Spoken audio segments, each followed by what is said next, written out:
नमस्कार मंडळी, श्री स्वामी समर्थ। धार्मिक मान्यतेनुसार धनत्रयोदशीला केल्या जाणाऱ्या खरेदीचा उद्देश हाच असतो की आपण त्याद्वारे आपल्या धनसंचामध्ये भर घालावी। सध्याचे सोने चांदीचे भाव पाहता प्रत्येकाला सोने चांदी खरेदी करणे शक्य होत नाही, पण सोनच कशाला, काही गोष्टी तर अशाही आहेत की ज्या सोन्यापेक्षाही मौल्यवान आहे।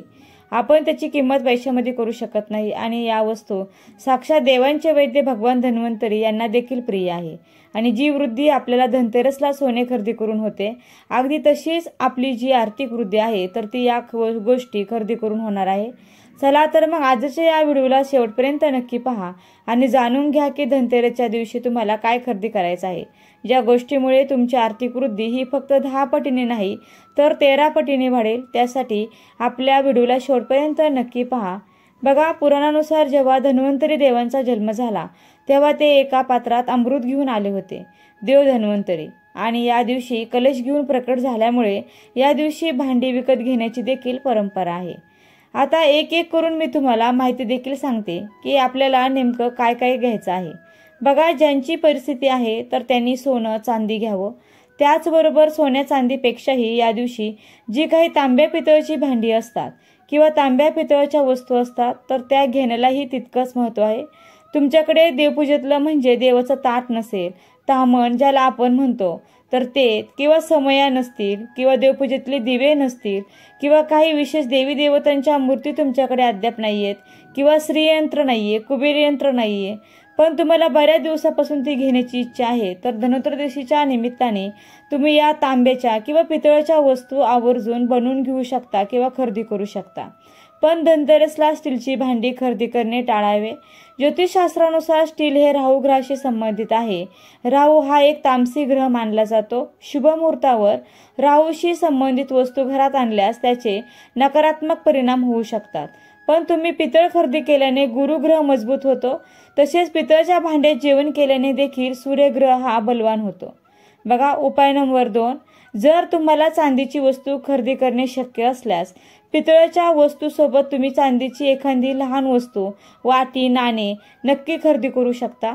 बघा, पितळ हा गुरुग्रह आणि चांदी हा चंद्र, आणि हे दोन्ही ग्रह एकत्र खरेदी केल्याने म्हणजे दोन्ही वस्तू एकत्र खरेदी केल्याने कुंडलीतील गजकेशरी योग तयार होतो, जो अत्यंत शुभ मानला जातो। बघा, धनतेरसच्या दिवशी खरेदी करून आणलेल्या चांदीच्या वाटीमध्ये जर तुम्ही हरभऱ्याची डाळ भरून ठेवली, म्हणजे चांदीची वाटी बरोबर चंद्र म्हणजेच हरभऱ्याची डाळ बरोबर गुरु, आणि पितळच्या भांड्यामध्ये तांदूळ भरा आणि या दोन्ही भरलेल्या भांड्यांना तुम्ही धनत्रयोदशी दिवशी देवघरामध्ये ठेवा आणि त्यांची फक्त हळदीने पूजा करा, कुंकू वापरायचं नाहीये। आणि ही भांडी लक्ष्मीपूजनपर्यंत आपल्याला देवघरामध्ये तशीच ठेवून द्यायची आहेत। लक्ष्मीपूजनानंतर त्यातील हरभऱ्याची डाळ आणि तांदूळ आपापल्या दैनंदिन जीवनामध्ये आपण वापरा। थोडे तांदूळ पक्ष्यांना देखील घाला। या उपायाने महालक्ष्मी योग तयार होतो। धनसंपत्ती आणि समृद्धीसाठी हा प्रभावी उपाय मानला जातो। बघा, हा उपाय खूप प्रभावी आहे। तुम्हाला जर घेणं शक्य असेल तर आवर्जून हा उपाय नक्की करा। यानंतर तिसरा उपाय पाहूया, चांदीच्या पैंजणाचा खूप प्रभावी उपाय आहे। घरातील स्त्रीच्या सौभाग्यासाठी आणि घरात लक्ष्मीचा वास राहावा यासाठी हा उपाय अत्यंत सुंदर आणि प्रभावी उपाय आहे। धनतेरसच्या दिवशी किमान 3 घुंगरू असलेलं छान आवाज करणारं चांदीचं पैंजण तुम्हाला खरेदी करायचं आहे। धनतेरसच्या दिवशी देवघरात पिवळ्या किंवा लाल रंगाचं कापड अंथरा, त्यावर हे खरेदी केलेलं पैंजण न धुता म्हणजे गंगाजलाने सुद्धा धुवायचं नाहीये, जसं आणलं आहे तसंच त्या कपड्यावरती ठेवायचं आहे आणि त्याची हळदी आणि अक्षदा म्हणजे तांदूळ वाहून आपल्याला पूजा करायची आहे। त्यानंतर परत लक्ष्मीपूजनच्या दिवशी तुम्ही जिथे पैसे दागिन्यांची पूजा करता तेथे परत हे पैंजण ठेवायचं आहे आणि त्या दिवशी देखील आपल्याला त्याची पूजा करायची आहे। आणि लक्ष्मीपूजनाच्या दुसऱ्या दिवशी तुम्हाला सकाळी घरातील कर्त्या पुरुषाने म्हणजे नवऱ्याने आपल्या पत्नीच्या पायामध्ये हे पैंजण स्वतःच्या हाताने घालायचं आहे। बघा, ते पैंजण स्त्रीने वर्षभर पायात घालावे। त्या घुंगरामधून येणारा छमछम आवाज घरामध्ये सकारात्मक ऊर्जा निर्माण करतो आणि घरात प्रत्यक्ष लक्ष्मी वास करत असल्याचा अनुभव आपल्याला येतो आणि आपल्या घरात लक्ष्मी स्थिर राहण्यासाठी हा उपाय खूप खूप प्रभावी आहे। या उपायाने पैशाचे मार्ग बघा सतत चालू राहतात। त्यानंतर चौथा उपाय पाहूया, चंदन अत्तरचा। महालक्ष्मीला अत्यंत प्रिय आहे हे चंदन अत्तर। बघा, इथं आपल्याला परफ्यूमचा वापर नाही करायचा, इथं अत्तरचा वापर करायचा आहे। त्याचा वापर केल्यास खूप छान आणि सकारात्मक परिणाम मिळतो। लक्ष्मीपूजनासाठी 2 अत्तराच्या बाटल्या आपल्याला आणायच्या आहेत, एक पूजेसाठी आपल्याला आणायची आहे, जी पूजा साहित्य सोबत आपल्याला वापरायची आहे, आणि एक स्वतःसाठी वापरायची आहे. शुक्रवार हा अत्तर खरेदी करण्यासाठी अत्यंत शुभ दिवस किंवा उत्तम दिवस मानला जातो. ही चंदन अत्तराची बाटली पूजेत ठेवायची आहे आणि त्यानंतर ही वर्षभर वापरायची आहे. हे अत्तर नाकाला आपल्याला दिवसातून 6 वेळा लावायचं आहे, किंवा तुम्ही सकाळी आंघोळ केल्यानंतर हे अत्तर नाकाच्या शेंड्यावर फक्त लावायचं आहे. यामुळे जीवनामध्ये राजयोग निर्माण होतो. यामुळे आयुष्यात सकारात्मक बदल घडतात. हा उपाय तुम्ही नक्की करून पहा आणि कमेंटमध्ये मला जो बदल झाला आहे तो तुम्ही नक्की लिहा. त्यानंतर नियम नंबर 5, लक्ष्मीपूजनामध्ये धण्याचं पूजन. बघा, धण्याच्या पूजनाला खूप महत्व आहे. धणे हे साबूत म्हणजेच गोल धणे असावेत. लक्ष्मीपूजनाच्या धणे मांडणीमध्ये महत्वाचं स्थान आहे. धण्याचा पिवळा रंग हा गुरुग्रहाशी संबंधित आहे आणि गोल आकार हा बुधग्रहाशी संबंधित आहे. गुरु ज्ञान आणि बुध बुद्धी व्यापार याची युती झाल्यास महालक्ष्मी योग तयार होतो. ज्या व्यक्तीच्या कुंडलीत ही युती असते तो खूप ज्ञानी आणि हुशार मानला जातो. लक्ष्मीपूजनामध्ये जे साबूत धणे म्हणजे गोल धणे, न तुटलेले धणे असे ठेवायचे आहेत. त्याचं पूजन करून नंतर ते वर्षभर आपल्या व्यापाराच्या ठिकाणी, ऑफिसमध्ये किंवा कॅश काउंटरमध्ये किंवा आपल्या पैशाच्या ड्रॉवरमध्ये हे ठेवायचे आहेत. लाल किंवा पिवळ्या कपड्यामध्ये हे बांधून ठेवायचे आहेत. त्यानंतर नियम नंबर 6, बघा, पारिजातकाचं झाडाबद्दल तुम्हाला माहिती असेलच की या झाडाच्या दिवाळीच्या लक्ष्मीपूजनाच्या दिवशी विशेष महत्व आहे, कारण या झाडाच्या मुळांची पूजा या दिवशी केली जाते. हे झाड लक्ष्मी मातेचं स्वरूप मानलं जातं.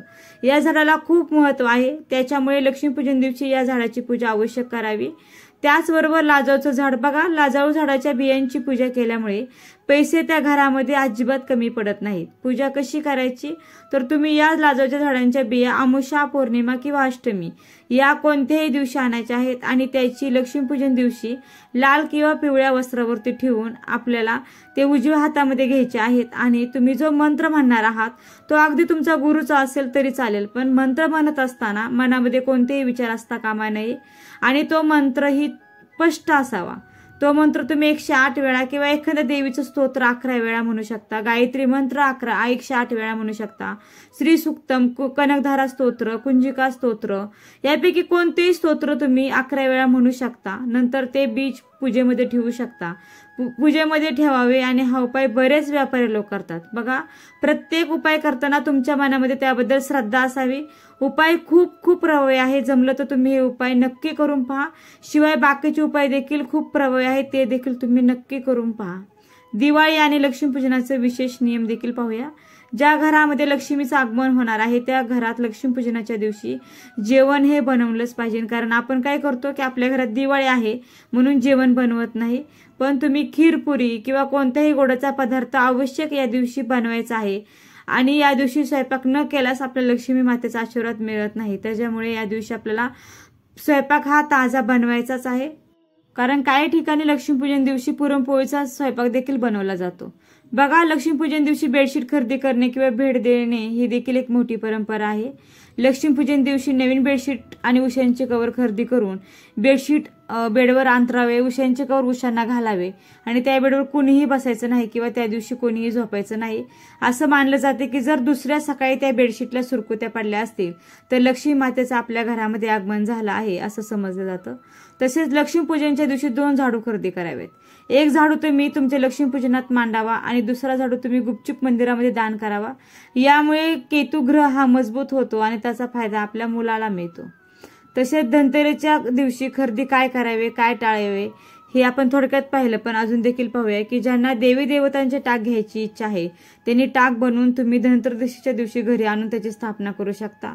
तसेच तुम्ही लक्ष्मीला प्रिय असणाऱ्या वस्तू मीठ, धणे, झाडू, लाह्या, बत्ताशे, लेकरुवाळे, हळकुंड, वेलदोडे, लवंग, ग्रंथ, अख्खे धणे, पंत्या आवश्यक गोष्टी या खरेदी करायच्या आहेत.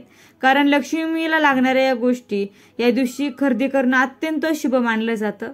त्याचप्रमाणे आता धनत्रयोदशीच्या दिवशी काय खरेदी करू नयेत हे देखील पाहूया. बघा, धनत्रयोदशीच्या दिवशी आपल्याला प्लॅस्टिकच्या वस्तू अजिबात खरेदी करायच्या नाहीयेत. त्याचबरोबर काचेची भांडी सुद्धा या दिवशी आपल्याला खरेदी करायची नाहीयेत.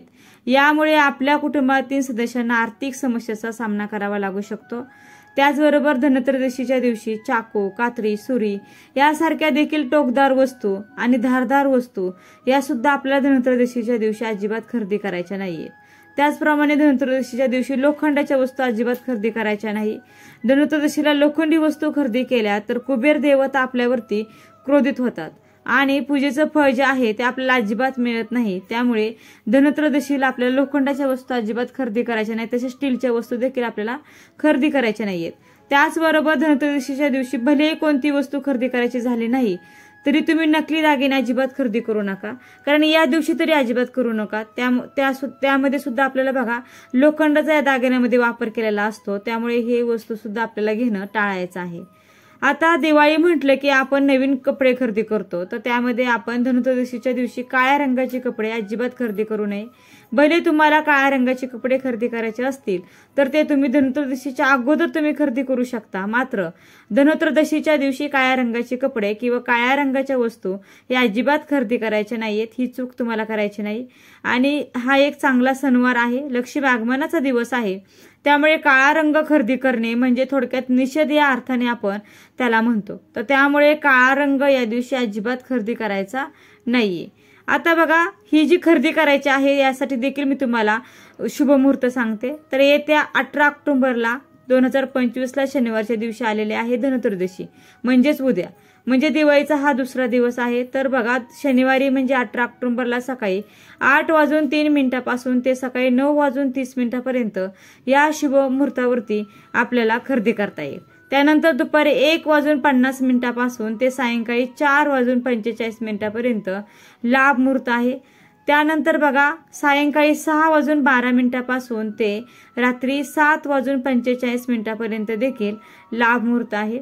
परत रात्री 9:18 तर उत्तर रात्री 12:24 देखील शुभ आणि अमृत मुहूर्त असल्याने या शुभ काळामध्ये आपण वह्या, त्याचबरोबर धनत्रयोदशीच्या निमित्ताने आपल्याला जी काही छोटी मोठी खरेदी आपल्या परिस्थितीनुसार किंवा आपल्या बजेटनुसार करायची असेल ती देखील आपण करू शकतो. तर अशा प्रकारे बघा या धनत्रयोदशीच्या दिवशी तुम्ही या वस्तू नक्की खरेदी करून आणू शकता आणि या वस्तू तुम्ही खरेदी केल्यामुळे तुमच्या धनसंचयामध्ये वाढ होईल आणि या वस्तूच्या रूपाने लक्ष्मीचं आगमन हे तुमच्या घरामध्ये होईल आणि तुमची आर्थिक दृष्ट्या प्रगती सुद्धा होईल. बघा हे दिवस आपल्याला वर्षातून एकदाच येतात, त्याच्यामुळं या गोष्टींचे नियम पाळा, या गोष्टी आवर्जून खरेदी करा. तर हा माहितीपूर्ण व्हिडिओ तुम्हाला कसा वाटला? आवडला असेल तर व्हिडिओला नक्की लाईक करा, शेअर करा व चॅनलला सबस्क्राईब करायला विसरू नका. आणि व्हिडिओ शेवटपर्यंत पाहिल्याबद्दल अगदी मनापासून तुमची खूप खूप आभारी आहे. धन्यवाद. श्री स्वामी समर्थ. जय जय स्वामी समर्थ. रामकृष्ण हरी. जय जय रामकृष्ण हरी. ओम नमो भगवते वासुदेवाय नमः.